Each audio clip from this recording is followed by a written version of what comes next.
హాయర్స్ welcome to our channel. Present మనతో పాటు కిరణ్ పోల్దాస్ గారు సీనియర్ జర్నలిస్ట్ ఉన్నారు. వారితో ఒకసారి మాట్లాడదాం. నమస్కారం సార్. నమస్తే ఆదిత్య. సార్, నిన్న గేమ్ చేంజర్ ఈవెంట్ జరిగింది. పవన్ కళ్యాణ్ గారు వచ్చారు, ఆయన స్పీచ్ ఇచ్చారు. అయితే ఆయన స్పీచ్ గురించిన రకరకాల ఊహాగానాలు సోషల్ మీడియాలో జరుగుతూ ఉన్నాయి సార్. అంటే ఆయన కాస్త అల్లు అర్జున్ గారిని విమర్శించారని చెప్పేసి మాట్లాడుకుంటున్నారు, రేవంత్ రెడ్డి గారికి అగ్నిస్ట్ గా మాట్లాడని కూడా మాట్లాడుతున్నారు. అంటే పర్టికులర్ గా మూలాలు మర్చిపోకూడదు, రామ్ చరణ్ మర్చిపోలేదని చెప్పేసి కూడా ఆయన మాట్లాడారు. ఇది అల్లు అర్జున్ గారిని ఉద్దేశించేనా అన్న ఒక చర్చ అయితే జరుగుతుంది సార్. మీ opinion sir entire Pawan Kalyan గారి స్పీచ్ పైన? ఈ మధ్య ఎవరో ఇద్దరు ముగ్గురు అంటా ఉన్నారు, సిపిఐ రామకృష్ణ లాంటి వాళ్ళు వీళ్ళందరూ కూడా టికెట్ ధరలు పెంచడాన్ని తీవ్రంగా వ్యతిరేకిస్తున్నామని చెప్తున్నారు. మరి పుష్ప 2 అప్పుడు మాట్లాడలేదు, వీళ్ళంతా ఇప్పుడు మాట్లాడుతున్నారు. సరే, ఈవెందో దానికి సంబంధించిన లాజికల్ గా సమాధానం చెప్పాడు, అదొకటి అంశాన్ని. సో ఇట్లా ప్రతి అంశం కూడా, ఇంకోటి సినిమా వాళ్ళకు కూడా చెప్పాడు. ఊరికే మీరు టాలీవుడ్, బాలీవుడ్, మాలీవుడ్, శాండల్వుడ్, అది కర్ణాటక, ఇలా అనుకోవడం కాదయ్యా. హాలీవుడ్ని చూసి పులిని చూసి నక్కవాతలు పెట్టుకున్నట్టుగా మన అస్తిత్వం ఇండియన్ సినిమా. ఇది ప్లీజ్ ఇండియన్ సినిమా అనండి. ఆయన దేశభక్తి కనపడింది అక్కడ. ఇండియన్ సినిమా అనండి అని చెప్తూ దాన్ని కూడా ఆయన ఆ అంశాన్ని కూడా తప్పుపట్టాడు. వాస్తవానికి టాలీవుడ్, మాలీవుడ్ ఏంటిది, ఆ వుడ్ని మాత్రమే తీసుకున్నాం. హాలీవుడ్లో ఉండే టెక్నాలజీని, ఆ టెక్నీషియన్ని, ఆ కథల్ని, ఆ తీసే విధానాన్ని, ఆ స్క్రీన్ ప్లేని మీరు ఎందుకు తీసుకోవట్లేదు అనే అంశాన్ని కూడా ప్రశ్నించాడు. ఇండస్ట్రీ కూడా ఒకసారి ఆలోచించాల్సిన అవసరం. ఇట్లా ఆల్మోస్ట్ ఆదిత్య అన్ని అంశాలు కూడా కూలంకషంగా ఆయన డిస్కస్ చేశాడు. మీరు అన్నట్టు తెలంగాణ ప్రభుత్వాన్ని ఎక్కడ ఆయన ఇబ్బంది పెట్టే మాట కానీ ప్రయత్నం కానీ ఎక్కడ చేసినట్టు నాకు కనపడలా. ఓవరాల్గా సినిమాని ఎత్తాడు. సినిమా అద్భుతంగా ఉంది. ఈ సినిమా మెసేజ్ ఓరియంటెడ్ సినిమా అని చెబుతూ సినిమాని చేశాడు. ఎస్పెషల్లీ మళ్ళీ రంగస్థలంలో రామ్ చరణ్ గురించి అంతటి ప్రేమను వ్యక్తం చేశాడు. ఇవాళ మళ్ళీ అదే ప్రేమను వ్యక్తం చేశాడు. బంధాలు, అనుబంధాలు అంటే చిరంజీవి లేకపోతే మేమంతా ఎక్కడ?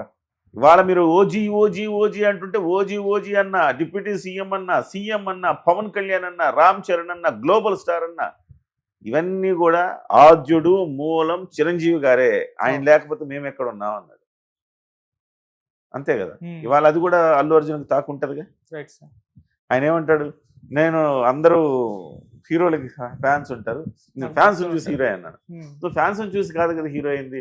బహుశా ఆయన చెప్పడంలో క్లియర్గా పదప్రయోగం కరెక్ట్గా లేదేమో కానీ చిరంజీవి ఫ్యాన్స్ చూసి ఆయన హీరో అయి ఉంటాడు అనుకోవాలి మనం. అంతే కదా. సో ఆ రకంగా అల్లు అర్జున్కి ఇది ఒక గుణపాఠం లాంటి ఒక మంచి మెసేజ్ ఓరియంటెడ్ స్పీచ్ లాగా సాగింది. డెఫినెట్గా గేమ్ చేంజర్ సినిమాని మీరు సూపర్ డూపర్ హిట్ చేయండి అని సినిమాలో ఉన్న అంశాలను 2-3 అంశాలను ప్రస్తావించి ఒక ఫుల్ మీల్స్ లాంటి స్పీచ్ ఇచ్చారు ఆయన. హీరోలు తనను తాను తగ్గించుకున్నవాడు హెచ్చింపబడతాడన్న సూక్తిని ఎప్పుడు ఆయన పాటిస్తూ ఉంటాడు. తెలుగులో చెప్తే ఎంత ఎదిగినా ఒదిగి ఉండాలని, దీన్ని పాటిస్తాడు ఆయన ఎప్పుడు చెప్తూ. ఈ స్పీచ్లో కూడా చెప్తూ, నాకంటే గొప్ప నటులు ప్రభాస్ గారు కానివ్వండి, వీళ్ళు కానీ, మహేష్ కానీ, వీళ్ళందరూ నాకంటే గొప్ప నటులు, నాకంత చేయడం రాదబ్బా అంటాడు సింపుల్గా. హార్స్ రైడింగ్ కూడా నాకు రాదబ్బా, రామ్ చరణ్కి బాగొచ్చు హార్స్ రైడింగ్ అని గుర్తు చేసుకున్నాడు. ఇది ఆదిత్య మీరు ఇక్కడ మనం గమనించాల్సింది. ఇంత సింప్లిసిటీ ఉంటే చూడండి. ఎవడైనా ఒక పావలా తెలిస్తే రూపాయి ప్రచారం చేసుకుంటాడు. ఈయన మాత్రం ఇదే ఇదే ఇదే వ్యక్తిత్వం జనం గుండెల్లో చేర్చింది. ఈ రకంగా బోళాగా ఓపెన్ హార్టెడ్గా ఉండి వాస్తవాలు నిజాలు మాట్లాడే ఒక ఇది ఉంటుంది చూసారా. తనను కూడా తాను గొప్పగా చెప్పుకోడు చూసారా. సింప్లిసిటీ చూసారా. ఇది ఇండియాలో అందరి హీరోల్లో ఆయన ప్రత్యేకంగా నిలబెట్టేదంటే ఇదే. అలాగే సార్, ఇంకొక అంటే కొంతమంది హీరోలు కూటమి ప్రభుత్వానికి అంటే ఎలక్షన్స్ ముందర సపోర్ట్ చేయలేదు, అయినా మేము వాళ్ళ మీద వివక్ష ఇప్పుడు చూపించలేదు, అండ్ సినిమా ఇండస్ట్రీని రాజకీయాలకి ఆపాదించి కూడా మేము చూడాలనుకోవట్లేదు అన్న పాయింట్ కూడా ఆయన చెప్పారు. సో ఇక్కడ కొంతమంది హీరోలు అన్న దాంట్లో అల్లు అర్జున్ గారి పేరు అయితే వినిపిస్తుంది. ఇంకొంతమంది ఎవరు అందరిని తీసుకోవాలి ఆదిత్య. కొంతమంది ఎందుకు, కొంతమంది అంటే అందులో అల్లు అర్జున్ మాత్రమే ఎందుకు, అందరిని తీసుకోవాలి. ఎందుకంటే ఒక్క నాని మాత్రమే మాట్లాడాడు, మీకు గుర్తుంటే. నాని మాత్రమే పవన్ కళ్యాణ్ గారిని సమర్థించాడు. ఎస్, నిజమే కదా ఆయన చెప్పింది అన్నాడు. ఏదో డైలాగ్ అన్నాడు, బయట సినిమా థియేటర్ బయట ఉండే కిరాణా కొట్టు అంత ఉండదు, దాన్ని సంపాదించే ఆ థియేటర్ కలెక్షన్ అనేదో మాట అన్నాడు. సో ఒక రకంగా చెప్పాలంటే ధైర్యంగా ఉండాలి కదా ఇండస్ట్రీలో కూడా. అంత భయపడే పరిస్థితులు లాస్ట్ టైం ఉన్నాయి. ఎవరు మాట్లాడలేదు, అయినా కానీ నేను దాని గురించి వర్రీ అవ్వను అని లోపల ఎక్కడో ఉందేమో ఆయనకు అనిపించింది. నేను వీళ్ళ గురించి నేను ఇంత మాట్లాడుతున్నాను కదా, ఒక సినిమా కష్టం వచ్చినప్పుడు మీరు మాట్లాడాలి కదా, ఇది కరెక్ట్ కాదని చెప్పాలి కదా, సినిమా ఇండస్ట్రీలో ఎవరో ఒకళ్ళు పెద్దరికం తీసుకొని మాట్లాడాలి కదా, ఇండస్ట్రీలో ఎవరికి వారే యమునా తీరే అవడం ఏంటి అనే ఒక బాధ ఎక్కడో ఉంది ఆయనకి. ఓకే. వాళ్ళ అన్నయ్య గారిని పెద్దగా సినిమా పెద్దగా అంటే ఒప్పుకోలేదు, ఒక వర్గం ఒప్పుకోలేదు.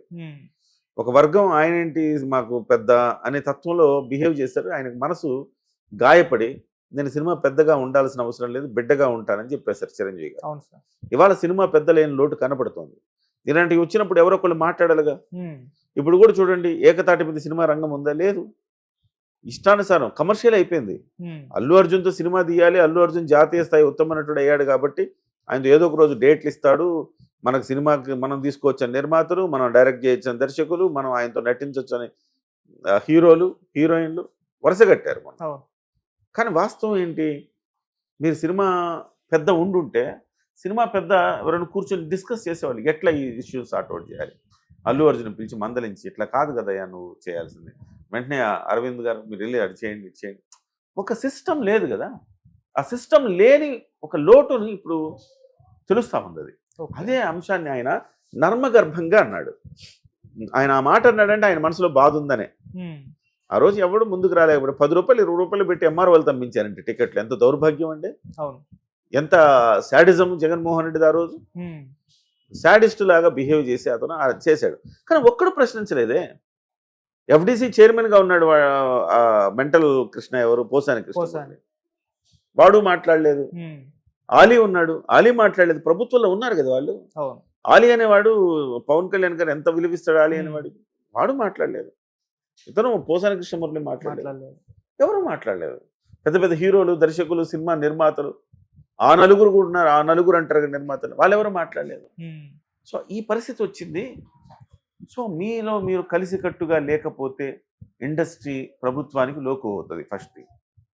రెండవ అంశం, సినిమాకు సంబంధించి అంశాలు ప్రభుత్వాలు కూడా ఆ విషయాల్లో జోక్యం చేసుకోకూడదు టూ మచ్గా అనేది ఆయన చెప్పకనే చెప్పాడని చెప్పుకోవాలి. ఇందులో మీరు బహుశా నాకు ఇంతకుముందు మీరు అడిగింది తెలంగాణ ప్రభుత్వాన్ని కూడా కాస్త గిచ్చినట్టు చురకలు అంటించినట్టుగా అనుకోవచ్చా అని. కానీ సినిమా ఆల్రెడీ ఆయన స్పష్టంగా చెప్పాడు కదా, రేవంత్ రెడ్డి గారు మంచి నిర్ణయమే తీసుకున్నారు, కరెక్ట్గానే వ్యవహరించారు. అందులో సినిమా ఇండస్ట్రీ తప్పు ఉంది కాబట్టి ఎవరు వెనకేసుకురాలేరు. నిజంగా తప్పు లేనప్పుడు కూడా ఎవరు మీరు మాట్లాడలేదు కదా, ఇది ఆయన అంటుంది. ఒక నాని సినిమా రిపబ్లిక్ సినిమాకి దగ్గర నుంచి స్టార్ట్ అయింది ఇబ్బంది పెట్టడం. నాని సినిమాకి కూడా నాని మాట్లాడాడు. నాని ఏ స్థాయి హీరో అండి, నెంబర్ 1 స్థాయి కాదు కదా, పాన్ ఇండియా స్థాయి హీరో కాదు కదా. ఈవెన్ దో అంత ధైర్యంగా నాని మాట్లాడంటే మిగతా వాళ్ళందరికీ ఏమైపోయినాయి, నోర్లు పడిపోయినాయి.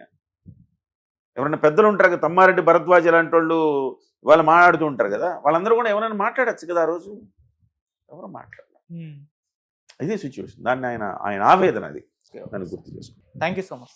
నమస్తే.